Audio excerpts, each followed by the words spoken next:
Why do you want to work out? What is your goal? The most important thing is that you have a vision, that you have a goal. Because without that vision and without that goal, again, you're drifting around and you're never going to end up anywhere. People don't become successful just by accident. You know, I mean, maybe the guy that found gold in California and started the gold rush, but don't count on that. That's the one in a lifetime kind of a situation. So you got to really have a specific goal, and to me, to have that vision that I want to be Mr. Universe, that I want to be the greatest bodybuilder of all time. That was a great vision, and that specifically to look like Reg Park and to be up there on that stage and to lift the trophy overhead and to win the championship over and over and over again. So that was a great goal. You have to have a goal. Now, it doesn't have to be that specific goal, but it has to have some goal. This is why I always recommend to people, sit down, take your time, and start thinking about, why do you want to work out? What is your goal?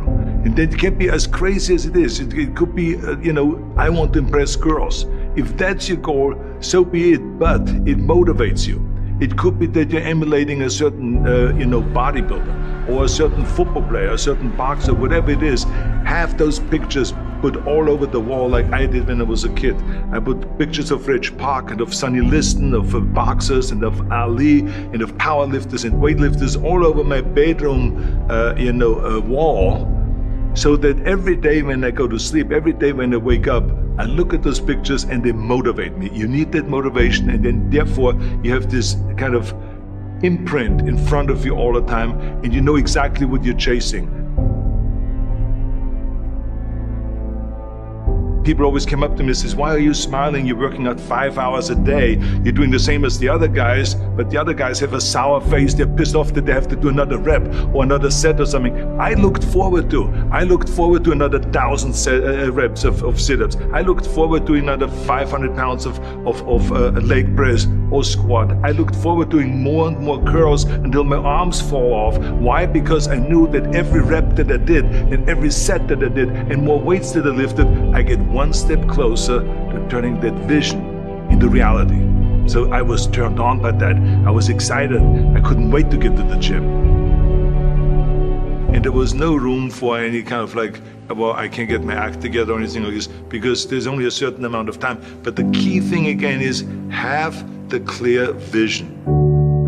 Have the specific goal of what you want to accomplish, because then you never go to the gym and you say, the day I feel down a little bit, I don't know what it is all about, I don't know my life, I'm confused. No, I tell you that I was a perfect example of someone that was not confident at all.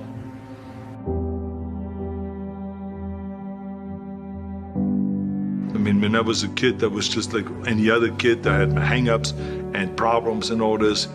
But when I joined the weightlifting club and I won my first little trophy because I did the best clean and jerk, and then we went to another meet and I won another little trophy, I started feeling like somebody. But the bottom line is, everyone can use the same method, because I used it in politics, I used it in making money, I used it in everything that I've done in the movie business. When you have one little victory, little victories add up, and that is what gives you then ultimately confidence. Well, for me, the most important thing always is to have a deadline. So when I, for instance, had a competition, and let's say the competition was in the middle of September, and it was now beginning of summer, so there was no more time to screw around. So there was the time now to get going on a diet, to get going with the training, to not slack off at all, because there was a deadline there. The day of the competition, I had to be in the best shape possible. And I knew that if I come to the competition and I lose because I did not schedule my training the proper way, or I didn't have the right frame of mind, or I didn't give everything, literally worked my butt off, I would be just so angry. So I never wanted to be in that situation. So this is why it was very important to pick that time and to say, this is when I have to be in top shape, and then I work towards that. But it's not just with the competition. I mean, it's the same in the movie business. I mean, to me, it was always a big advantage when I said, okay, my movie starts on April 1, and I have now 3 months, so I have to get really in great shape.